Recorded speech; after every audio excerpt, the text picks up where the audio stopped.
Kalau cuma pelit, tidak mau diambil duitnya. Kalau serakah, sudah tidak mau ambil, diambil barangnya orang. Itu serakah tuh. Tuh yang banyak pejabat Indonesia. Sudah punya triliunan, masih juga rampok uang negara. Itu serakah tuh. Kalau air sebanyak ini dikasih setengah genggam garam, segar atau asin? Segar atau asin? Asin. Dia minumlah muridnya, muntah, asin betul. Lalu gurunya mengambil lagi yang setengah genggam itu, dia buang di sungai. 50% tadi kan simpan di gelas, 50%-nya lagi dibuang di sungai. Lalu gurunya mengambil gelas yang kosong, diambil air dari sungai, lalu disuruh minum. Minum. Setelah diminum, tanya, bagaimana rasanya nak? Segar. Begitulah hatimu. Kalau masalah itu tempatnya kecil hatimu, maka masalah itu akan menghimpit dadamu. Kamu akan merasa sengsara. Kenapa? Karena tempatnya sempit. Tapi kalau masalah itu tempatnya lapang, hatimu lapang, maka insya Allah masalah itu tidak akan menghimpit di dadamu. Berarti masalah itu sebenarnya bukan masalah. Masalah kita adalah bagaimana mengatasi masalah. Ada ini yang di depan pakai jaket. Saya boleh tanya? Boleh tanya dek? Nih, ya sampean. Boleh tanya? Boleh. Nabi yang paling mulia siapa dek?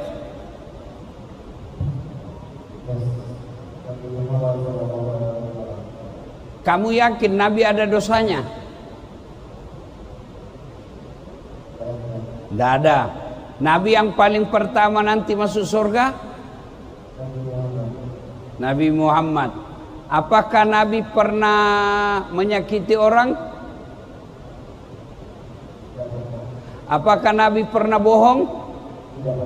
Apakah Nabi pernah menyakiti tetangganya? Apakah Nabi pernah berkhianat? Itulah Nabi Muhammad SAW. Sekarang saya tanya, apa Nabi tidak ada masalahnya? Apa Nabi tidak ada masalahnya?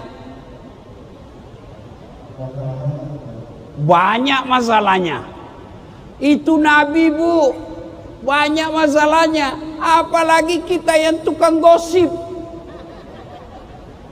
Ayo, mana ada manusia yang tidak ada masalahnya? Coba lihatin saya di depan sini. Ini ada yang tidak ada masalahnya di sini? Ini muka-muka penuh masalah semua saya lihat ini. Mana ada orang tidak ada masalahnya? Coba saya kasih lihat, adik-adik sekalian, waktu kuliah apa masalahnya? Hah? Mau sarjana. Sudah sarjana selesai masalahmu? Muncul masalah baru. Apa? Mau kerja, pegawai negeri. Sudah pegawai negeri, sudah kerja, selesai masalahnya? Enggak, mau jadi kepala bagian. Sudah jadi kepala bagian, selesai masalahnya, muncul masalah baru, mau jadi kepala dinas. Sudah jadi kepala dinas, makin besar masalahnya. Apa? Mau jadi sekda. Sudah jadi sekda, muncul lagi masalah baru. Apa? Mau jadi bupati. Sudah jadi bupati, selesai masalahnya, mau 2 periode. Sudah 2 periode, selesai masalahnya, ditangkap KPK. Iya toh? Tidak ada orang, tidak ada masalahnya. Coba lihat, ada orang sudah menikah, tidak punya rumah. Sudah 2 tahun menikah, belum punya rumah. 4 tahun menikah belum punya rumah. Ada? Ada seperti itu? Ada. Ada orang belum menikah sudah punya rumah. Sudah menikah malah 2 rumahnya. Apa masalahnya? Tidak ada anaknya. Ada yang begitu? Ada. Ada lagi sudah punya rumah, ada anaknya. Ada masalahnya? Ada. Apa masalahnya? Mertuanya ikut campur. Mertuanya baik, anaknya ada, rumahnya bagus. Apa masalahnya? Mau kawin lagi. Tidak ada orang tidak ada masalahnya, Pak. Coba lagi kasih contoh adik-adik. Istri cantik. Istri cantik. Kok kira bukan masalah? Masalah, apalagi kalau suaminya jelek. Kok kira bukan masalah istri cantik? Istri cantik digoda orang, masalah. Berarti bagus kalau jelek istri. Jelek istri dihina orang. Mau pergi pengantin, duluan aja dek, nanti ketemu di pesta. Sampai di pesta, mana kau bang? Nggak jadi dek, lagi menceret. Iya toh, ada istri masalah, cantik masalah, jelek masalah. Berarti bagus kalau tidak ada istri. Masalah juga.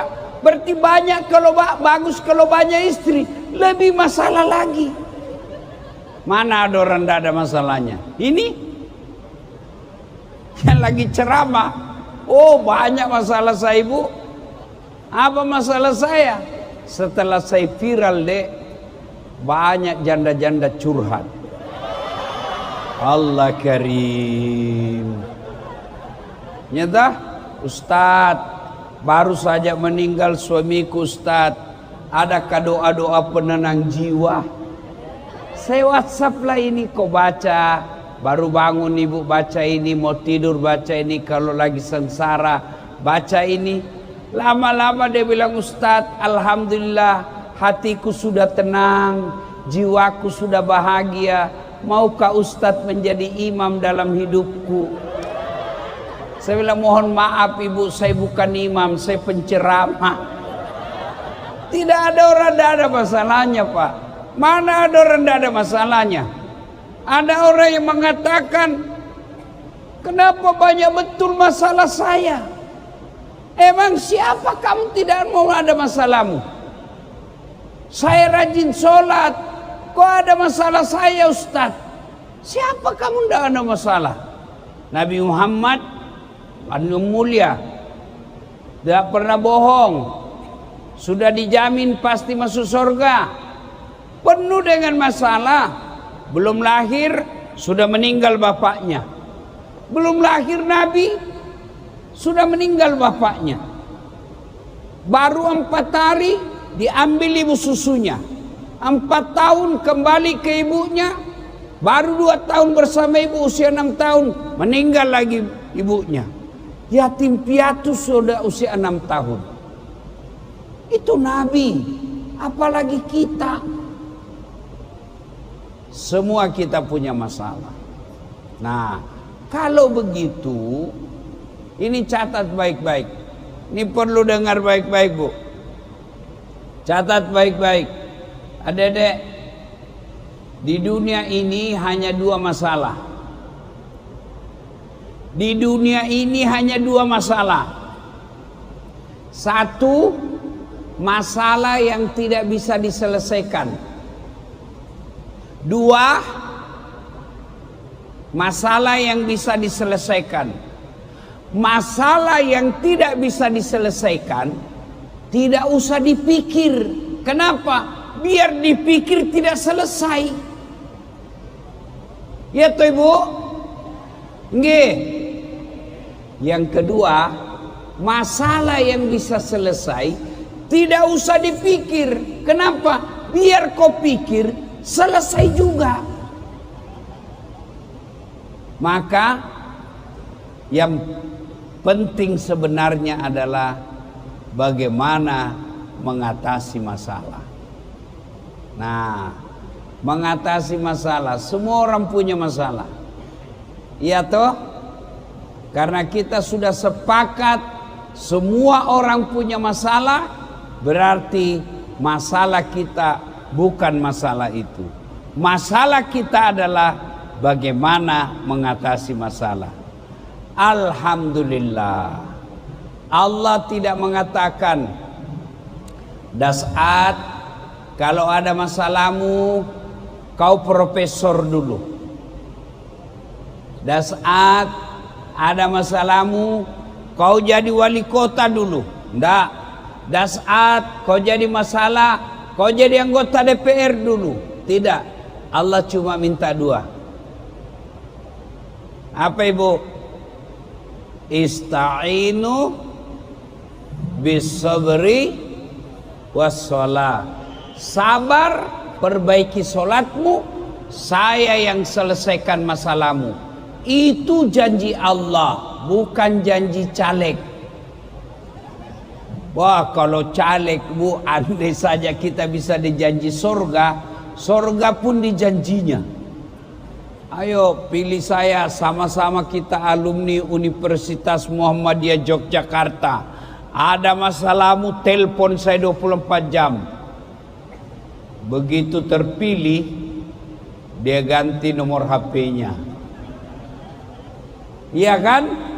Tapi kalau janji Allah, Allah janji kalau ada masalahmu, ista'inu bis-sabri was-shalah. Sabar, sholat.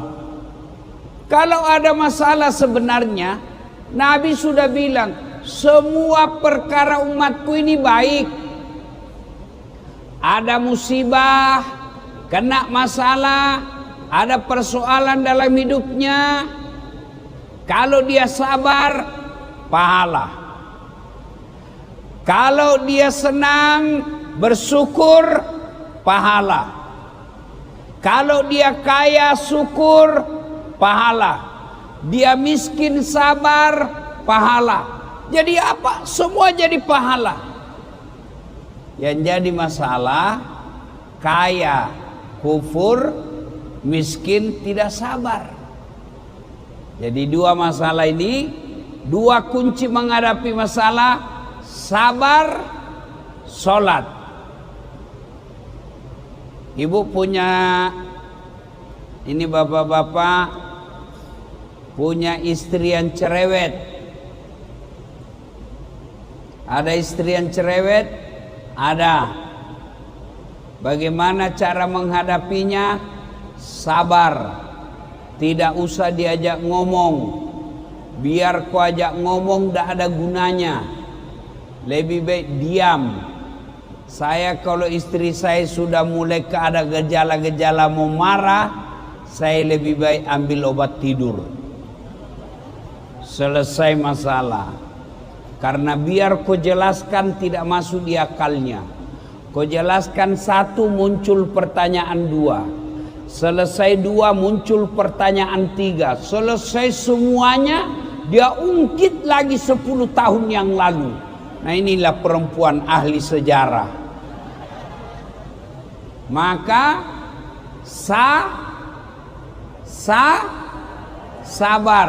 Bagaimana ekspresi sabar? Kata Allah, allati isa asabatum musibah qalu inna lillahi wa inna ilaihi raji'un. Ibu-ibu mau tahu ilmu sabar yang paling hebat? Ayub alaihissalam. Pernah baca kisahnya Ayub, bu? Ayub alaihissalam itu kaya. Hebatnya dermawan. Yang banyak kita punya kaya pelit, serakah. Kalau cuma pelit, bu, belum ganggu orang. Tapi kalau serakah, itu sudah ganggu orang. Kalau cuma pelit, tidak mau diambil duitnya. Kalau serakah, sudah tidak mau ambil, diambil barangnya orang. Itu serakah tuh. tuh yang banyak pejabat Indonesia. Sudah punya triliunan, masih juga rampok uang negara. Itu serakah tuh. Hebatnya Ayub, kaya, dermawan. Setelah dermawan, rajin ibadah. Seluruh makhluk memuji, kecuali setan. Apa kata setan? Wah, dia rajin beribadah itu karena dia kaya. Coba kalau dia miskin. Allah berfirman, saya lebih tahu dari kau. Silakan kau uji. Diuji Ayub. Bangkrut. Hancur semua niaganya. Terbakar kebunnya. Binatang ternaknya kena hama. Meninggal, mati semua. Datang setan. Ayub, ngapain kau sembah Tuhanmu? Sekarang dia ambil sekarang dia ambil hartamu. Untuk apa kau sembah? Apa kata Ayub alaihissalam? Inna lillahi wa inna ilaihi rajiun. Memang ini harta titipan Allah. Allah mengambil, ambil saja. Alhamdulillah saya sempat kaya. Berapa banyak orang dari lahir sampai meninggal tidak pernah menikmati kekayaan. Kata Allah, coba kau hebat toh? Sudah habis hartanya masih beribadah. Kata setan, tidak. Dia begitu karena ada anaknya. Coba kalau tidak ada anaknya. Kata Allah, silakan kau uji. Meninggal anaknya. Datang lagi setan. Yub, ngapain kau sembah Tuhanmu? Dia sudah ambil hartamu. Sekarang anakmu lagi diambil. Ngapain kau sembah Tuhanmu? Apa kata Ayub? Inna lillahi wa inna ilaihi rajiun. Anak memang titipan Allah. Allah mau ambil, silakan. Dia hanya titipan Allah. Alhamdulillah, saya sempat punya anak. Berapa banyak orang dari nikah sampai meninggal tidak punya anak. Kata mahasiswa saya juga Ustadz, sudah hampir sarjana tidak ada anakku. Bagaimana mau ada anak kau tidak menikah? Ada lebih parah lagi bu. Ada anaknya tidak pernah menikah. Ini lebih belem-belem lagi nih. Ya kan? Akhirnya apa? Setan lagi berkata, dia begitu karena dia sehat. Coba kalau dia sakit. Sakit lagi Ayub alaihissalam. Ketika sakit datang lagi setan. Ayub, ngapain kau sembah Tuhanmu? Hartamu sudah habis. Anakmu sudah diambil. Sekarang hartamu. Sekarang sakit kamu. Apa kata Ayub? Alhamdulillah, saya sudah sempat sehat. Berapa banyak orang sejak lahir sampai meninggal tidak pernah merasakan sehat. Sehat, saya sudah puluhan tahun. Saya sakit baru 18 tahun. Berapa lama Ayub sakit bu? Berapa bu? 18 tahun. Istrinya berkata, bang, abang kan Nabi, doa minta kepada Allah supaya diberi kesehatan. Apa kata Ayub? Saya malu berdoa kepada Allah. Sudah lama saya sehat. Saya baru 18 tahun. Saya malu minta kepada Allah. Kita baru influenza. Ayub alaihissalam datang setan menggoda. Tetap istiqamah. Terakhir istrinya pun tinggalkan Ayub alaihissalam. Kata istrinya, bang, saya capek ngurus kau bang. Apa boleh buat saya tinggalkan kamu? Kata Ayub alaihissalam, kalau bahasa Bugis, lemukna tu nyawamun di musalaika. Teganian kau tinggalkan saya sayang. Waktu saya sehat, waktu saya kaya kau dekati saya. Setelah saya sakit dan miskin begini, kau tinggalkan saya. Kira-kira kalau ada istri begini dek, oi, cowok, kau tengok baik-baik itu perempuan. Jangan sampai kau dapat istri seperti ini. Ada uang abang disayang, tidak ada uang abang ditendang. Jangan nanti sampai begitu. Ciri-ciri perempuan begitu dek, biasanya nongkrongnya di tempat-tempat mewah. Jangan coba-coba.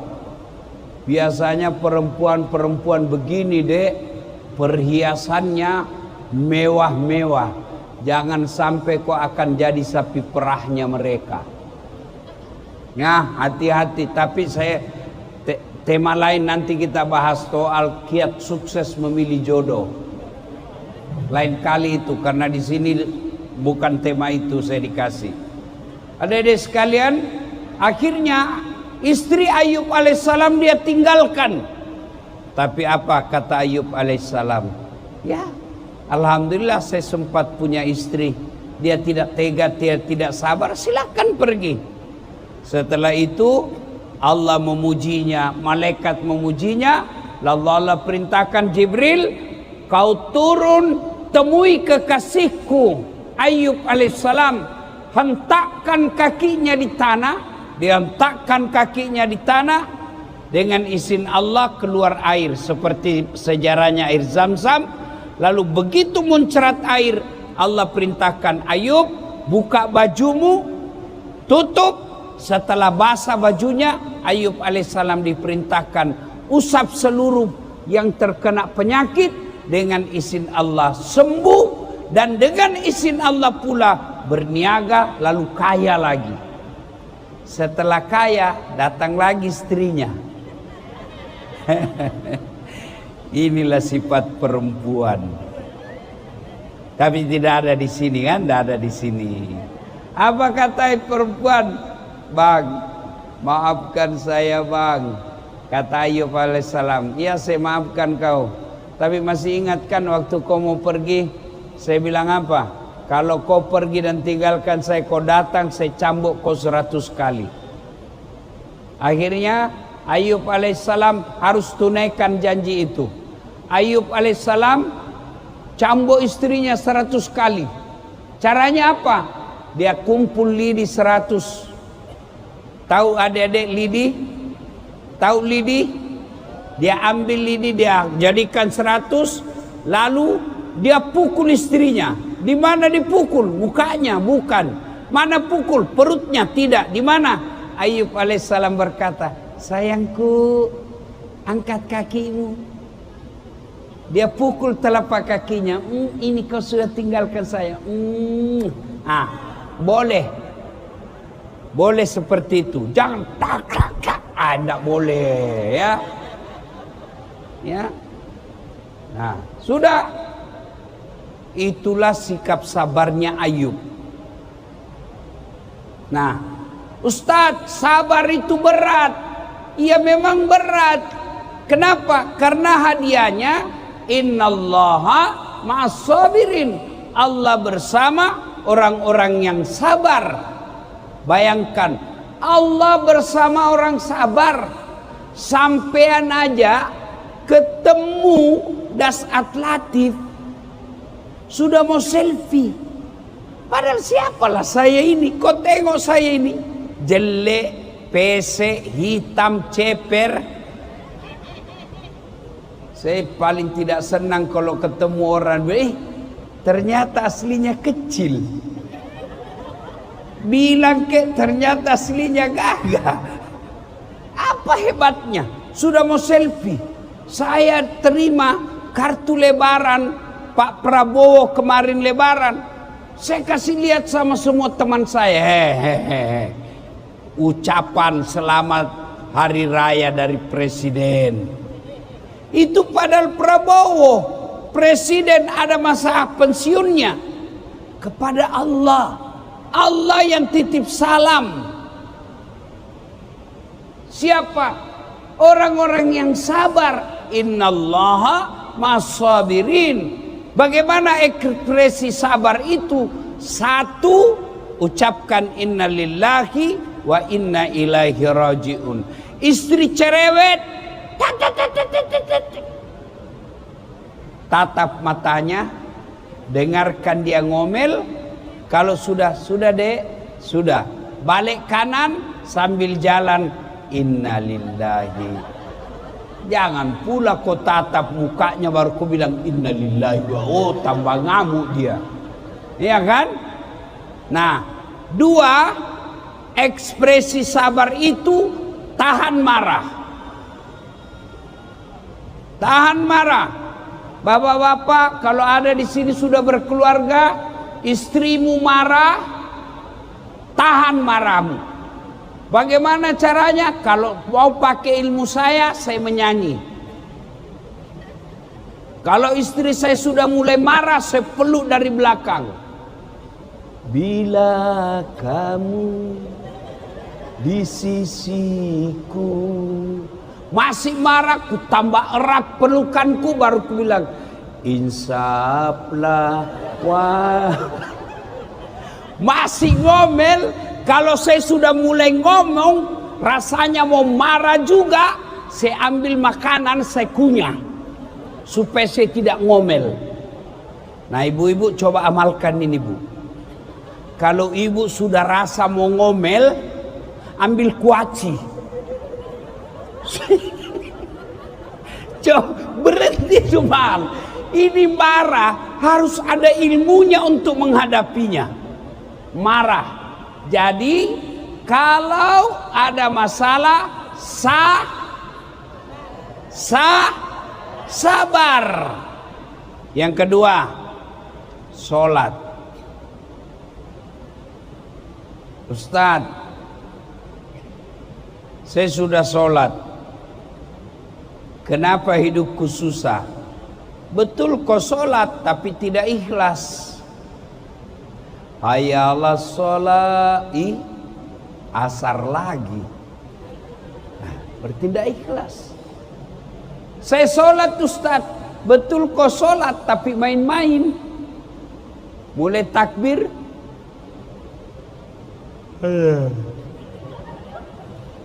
Bismillahirrahmanirrahim. Iya.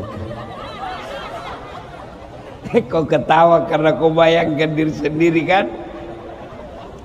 Sholat kayak ditiup angin.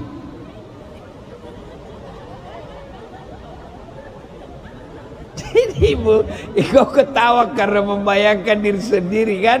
Iya. Sholatnya bukan ingat Allah tapi cari bukan cari Allah tapi cari duit.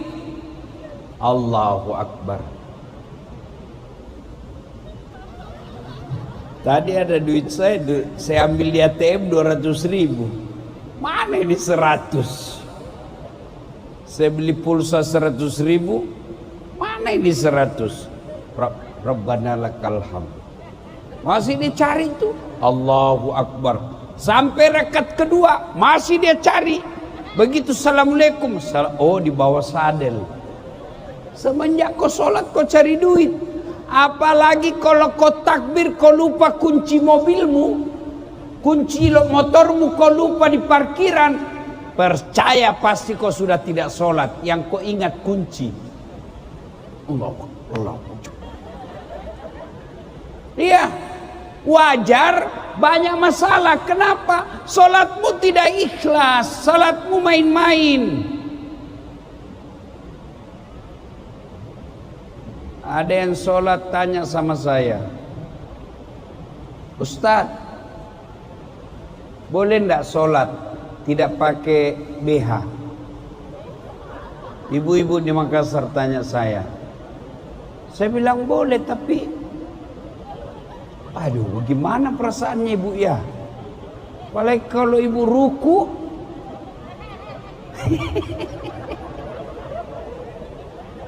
Iya toh. Coba bayangkan. Ya bapak-bapak tanya saya, Ustadz, bagaimana boleh enggak itu sholat tidak pakai celana dalam? Ya bagaimana itu kalau kau sujud? Itu menunjukkan bahwa kalian tidak ikhlas, tidak serius ketemu dengan Allah. Maka adik-adik sekalian, kalau ada masalahmu, perbaiki aja sholatmu. Allah yang selesaikan masalahmu. Siapa pemilik dunia ini? Siapa pemilik dunia? Allah. Apa susahnya Allah menyelesaikan masalah kita dalam dunia? Saya kasih contoh. Adik-adik, Dek, bisa enggak manusia hidup dalam perut ikan? Bisa enggak? Menurut ilmu akal tidak mungkin. Ya toh? Kalau saya ikan yang masuk dalam perutku. Tapi kalau Allah yang mau, bisa. Siapa? Nabi Yunus. Ya.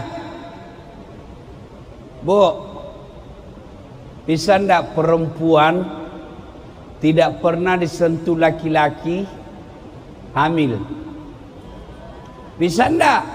Menurut ilmu kedokteran tidak mungkin. Tapi kalau Allah yang mau, bisa. Siapa? Siti Maryam. Cuma sekarang banyak perempuan mau saingan Siti Maryam. Iya kan?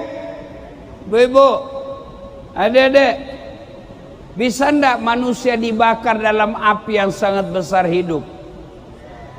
Bisa enggak? Tidak mungkin. Tapi kalau Allah yang mau, bisa. Siapa? Nabi Ibrahim.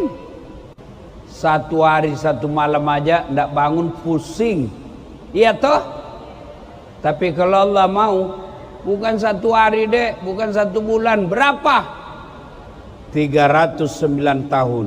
Siapa? Ashabul Kahfi. Itu semua tidak masuk akal.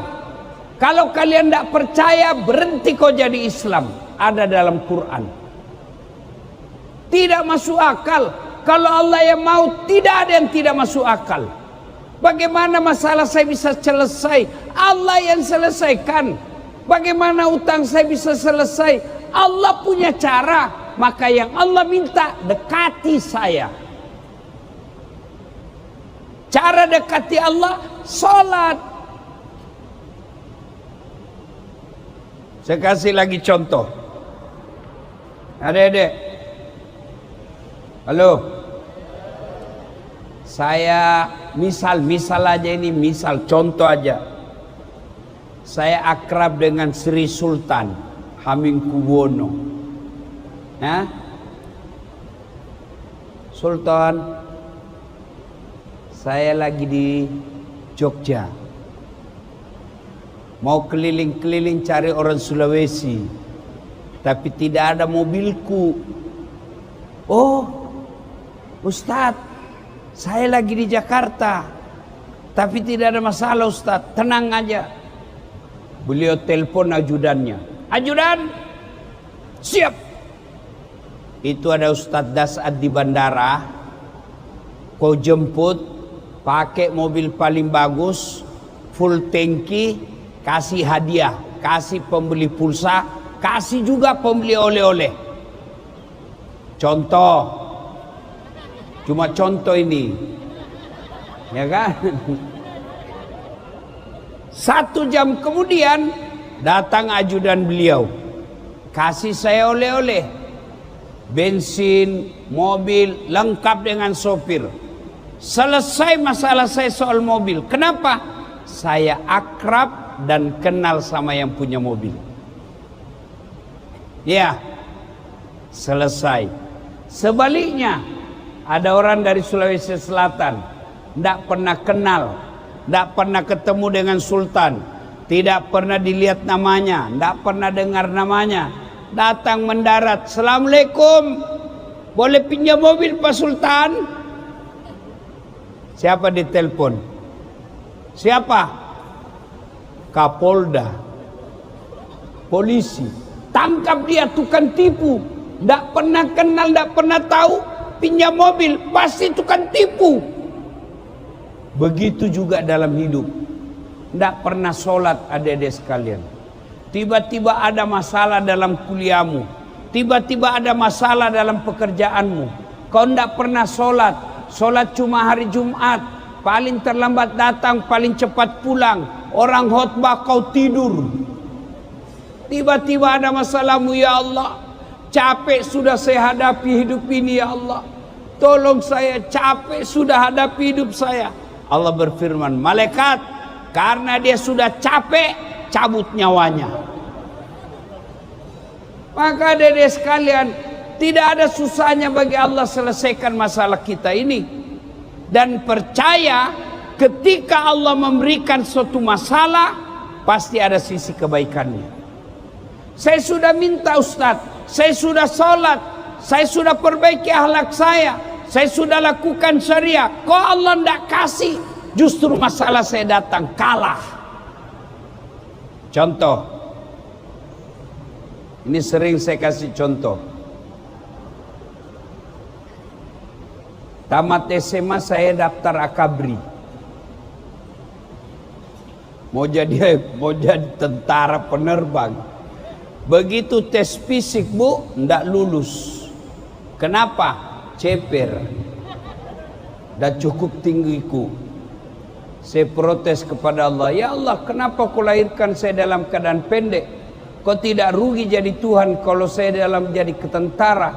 Teman saya lulus. Dia sekarang reserse bu. 2 bunga AKBP di Polda Sulawesi Barat. Pakai baret merah, saya pakai baret putih. Alhamdulillah dengan baret putih yang saya pakai, mulai baret merah sampai baret putih saya ceramai semua. Sampai jenderal pun saya tunjuk-tunjuk. Coba, gagal akabri, saya daftar fakultas kedokteran. Adik-adik, ini kisah hidup saya. 3 tahun berturut-turut, waktu itu namanya SMPTN. 3 kali saya ikut fakultas kedokteran. Padahal saya jurusan fisika 1 di sekolah waktu SMA. Saya nasar puasa 7 hari berturut-turut. Saya sholat tahajud 40 malam berturut-turut. Ibu bapak saya doakan saya. Saya ikut bimbingan tes 1 bulan. Begitu keluar pengumuman, tidak ada nama saya. Tahun kedua ikut lagi, tahun ketiga ikut lagi. Saya malah lulus di sospol komunikasi. Ya Allah, kenapa kau tidak luluskan saya jadi dokter? Teman saya lulus bu. Sekarang tugas di Kepulauan Aru. Beberapa tahun yang lalu, mau lebaran saya telepon. Kau pulang lebaran? Tidak. Rugi-rugi kau cari uang jauh-jauh, kau tidak pulang lebaran sama orang tuamu. Kenapa tidak pulang? Mahal tiket Ustaz. Dalam hatiku, alhamdulillah. Saya tidak jadi dokter, saya jadi Ustaz. Kemana-mana bu, tidak pernah saya pusing soal tiket. Termasuk hari ini saya tidak pernah pusing soal tiket. Kenapa? Yang belikan tiket panitia. Jadi adik-adik sekalian, ketika Allah memberikan sesuatu kepadamu, bukan masalah, tapi itu ujian buat kamu. Saya kasih lagi contoh. 2013 yang lalu, saya ikut pilwali di Makassar. 10 pasang calon. Pemilihan wali kota teramai di Indonesia. 10 pasang calon pak. Kalau Ustaz, tidak. Cuma yang menang lebih banyak suaranya. Itu disebut positive thinking. Saya tidak kalah, cuma suaranya lebih banyak. Oh ternyata Allah tahu. Dah saat, tidak usah kau jadi pejabat. Setengah mati kau hormat. Datang gubernur, siapa gubernur? Datang Kapolda, siapa jenderal? Datang presiden, siapa presiden? Andai saya jadi pejabat. Tapi karena saya jadi ulama, mereka semua yang hormat sama saya. Maka adik-adik sekalian, ketika ada masalah dalam hidupmu, bukan masalah yang jadi masalah. Masalah kita adalah bagaimana menyikapinya. Dan selalu percaya semua yang Allah berikan, semua yang terbaik. Ada ibu-ibu hafal ndak Asmaul Husna? Hafal? Coba adik-adik. Asmaul Husna semua baik, tidak ada nama Tuhan yang jelek. Ya Allah, Ya Rahman, Ya Rahim, Ya Salam, Subhanallah wa bihamdihi, Subhanallahil azim. Coba buka-buka Asmaul Husna. Maha Pengasih, Maha Penyayang, Maha Pengampun, Maha Kaya, Maha Pemberi. Tidak ada nama Tuhan Maha menyengsarakan, Maha bikin bangkrut, Maha mempermalukan. Tidak ada itu. Lalu kenapa ketika ada masalah kita tidak datang kepada Allah? Yang banyak di antara kita ada masalah kita datang sama manusia. Coba kalau ada masalah, adik-adik, ada yang bingung soal jodoh di sini. Nggak usah kau cari biro jodoh. Lebih kau datang ke pabrik jodoh. Siapa pabrik jodoh? Allah Subhanahu wa ta'ala. Bangun sholat tahajud. Nggak usah pacaran. Pacaran syar'i.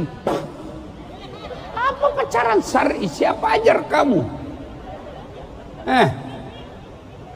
Bisa ndak sukses ndak pacaran? Bisa. Siapa contohnya?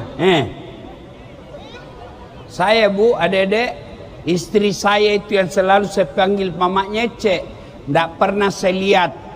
Fotonya ndak pernah saya lihat. Videonya ndak pernah saya lihat.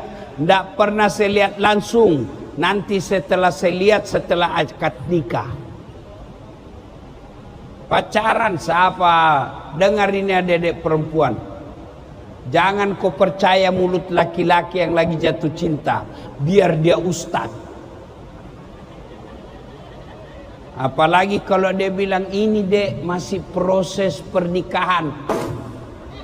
Proses perceraian ini. Jangan kau percaya.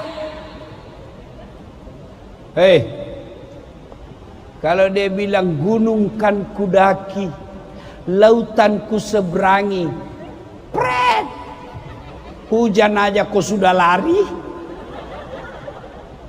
Ya, lebih baik kau minta kepada Allah. Siapa kamu mau tatap wajahnya? Kau lihat itu dek, cewek-cewek sini, kau tatap wajahnya, kau sebut dia dalam sholatmu, salawati bayangkan wajahnya. Ya Nabi salam alaihi, ya Rasul salam. Bayangkan itu jodohmu, tapi jangan kau salawati istrinya orang. Allah yang gerakkan hatinya. Sudah itu kau minta, ya Allah kalau memang dia cocok bagiku, satukan hatiku dan hatinya, dan berikan kemampuan bagiku mendapatkannya.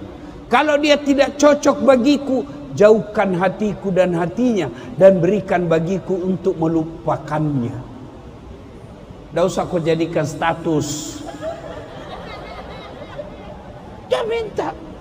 Alhamdulillah anak-anak kita sekarang, apalagi anak-anak Telegram, TikToker, rajin berdoa ketika ada masalahnya. Tapi berdoanya bukan di atas sajadah. Di mana berdoa?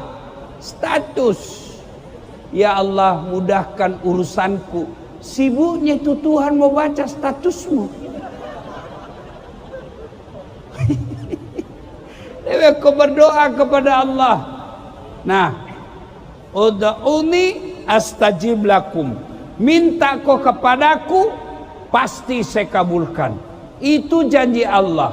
Maka begitu ada masalahmu dek, minta kepada Allah. Tingkatkan kesabaran, perbaiki sholatmu, serta itu minta kepada Allah. Lepas itu baik sangka. Nah biasanya saya mau tanya, adik-adik, berapa rukun iman? Berapa? 5 atau 6? 6. Tapi itu teori. Prakteknya kita biasa rukun iman cuma 5,5. Maksudnya apa Ustaz? Dia hanya percaya sampai percaya kepada qada. Yang nasib baiknya saja dia mau percaya, yang buruknya dia tidak mau terima. Iya toh? Kalau dia berdosa, dia minta diampuni. Tapi kalau mau berdoa, mau dikasih besok. Dia berdoa hari ini. Adik-adik, Nabi Zakaria ada masalahnya. Apa? Mau minta anak. Kapan dia minta? Sejak usia 21 tahun. Kapan Allah kasih? 90 tahun. Berapa jaraknya itu? Berapa jaraknya, Bu?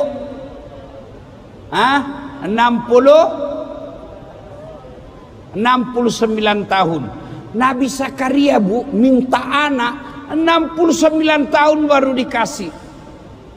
Nabi Adam minta dipertemukan ketika diusir dari sorga.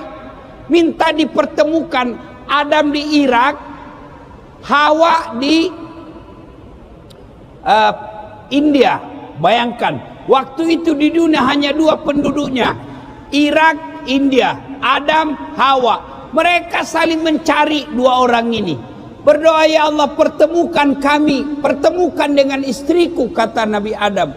Ya Allah, pertemukan dengan suamiku, kata Siti Hawa. Kapan Allah kabulkan? 200 tahun di padang Arafah, Jabal Nur, Jabal Rahmah. Itu Nabi. Kita berdoa hari ini mau dikasih besok, padahal tukang tipu. Maka ketika ada masalah, sabar, sholat, doa. Dan hebatnya kita orang Islam, begitu Allah tidak kabulkan doamu, percaya apa yang kamu minta itu tidak baik. Nah, sebagai penutup, suatu kali Nabi selesai sholat subuh. Assalamualaikum warahmatullahi wabarakatuh. Assalamualaikum warahmatullahi wabarakatuh. Lalu Nabi bertanya kepada sahabat, saudara-saudara sekalian, ada ndak yang mimpi tadi malam? Tidak ya Rasul. Nabi lalu bersabda, semalam saya bermimpi Allah membawa saya jalan-jalan masuk ke dalam surga. Dan di dalam surga Allah memperlihatkan saya ada manusia yang diberikan hadiah. Ini hadiahmu. Lalu manusia ini berkata, ya Allah, ibadah yang kulakukan, kebaikan yang kulakukan tidak sebanyak yang kau berikan. Supaya gampang dipahami, saya kasih angka supaya gampang. Pahalanya cuma 5, Allah kasih 5.000. Ya Allah, banyak betul, tidak sebanyak ini pahala saya. Lalu Allah sampaikan, wahai hambaku, ketahuilah itulah doa-doamu waktu di dunia yang saya tidak kabulkan, karena saya tahu kau tidak mampu memikulnya, maka baru aku kasih kau sekarang. Itu berarti bahwa ketika ada masalah, berdoa pasti Allah kabulkan. Kalau tidak dikabulkan di dunia, Allah kasih di akhirat. Adik-adik, Allah kabulkan doa itu ada 4 caranya.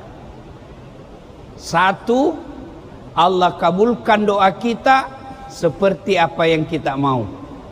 Ya Allah, mudah-mudahan tahun ini saya lulus. Allah kasih taufik namanya. Ya Allah, mudah-mudahan setelah lulus saya dapat kerja. Allah kasih taufik namanya. Yang kedua, Allah kabulkan tapi dalam bentuk yang lain. Ya Allah, berikan saya A. Allah tahu, tidak usah A, saya kasih kau B. Ya Allah, berikan saya kekayaan. Allah tahu, tidak usah kaya. Kalau kau kaya, sombong. Kalau kau kaya, kau tidak datang jamaah. Lebih baik saya kasih kau kesehatan. Dengan sehatmu kau makin kuat puasa Senin Kamis. Ibu-ibu, ada anak usia 13 tahun minta dibelikan motor, ibu belikan enggak? Ibu belikan? Kenapa ibu enggak belikan? Apa karena ibu tidak sayang? Justru sayangnya. Tapi apa kata ibunya? Nak, saya enggak belikan kamu motor, saya belikan kau laptop. Ya, dikabulkan tapi dalam bentuk yang lain. Yang ketiga, dikabulkan tapi ditunda. Tahu Bapak Prabowo? Tahu Ibu? Sejak 2014 ikut Pilpres kan, minta dijadikan presiden. Kapan Allah kabulkan? 2024. Ayo. Kemudian yang keempat, Allah kabulkan ketika ada masalah lalu kita berdoa, Allah kabulkan nanti di akhirat. Bapak Ibu saudara-saudara sekalian, pada akhirnya tidak ada manusia yang tidak ada masalahnya. Rasulullah sebagai manusia mulia pun banyak masalahnya. Tapi ketika ada masalah, ista'inu bis-sabri was-shalah. Sabar, perbaiki sholat, saya yang selesaikan masalahmu. Yang ketiga, ud'uni astajib lakum. Minta kau kepadaku, pasti saya kabulkan. Minta tidak mesti dalam bahasa Arab. Ini yang saya perlu jelaskan lagi. Adik-adik, doa tidak menghafal. Doa bukan menghafal. Doa curhat. Daripada ibu bahasa Arab tidak tahu artinya, nanti bingung malaikat, setengah mati lah dia. Amin, amin ya Allah. Kata malaikat, apa maksudnya ini cewek? Dia minta jodoh, taunya doa yang dia baca doa minta hujan. Itu kan, tidak usah, tidak mesti bahasa Arab. Bahkan adik-adik, Nabi ajar boleh berdoa begini, ya Allah, Engkau sudah tahu apa yang ku mau, kabulkan. Boleh. Boleh doa begitu. Misalnya, adik-adik sekalian, ya Allah, Kau sudah tahu apa yang ku mau, berikanlah ya Allah. Selesai.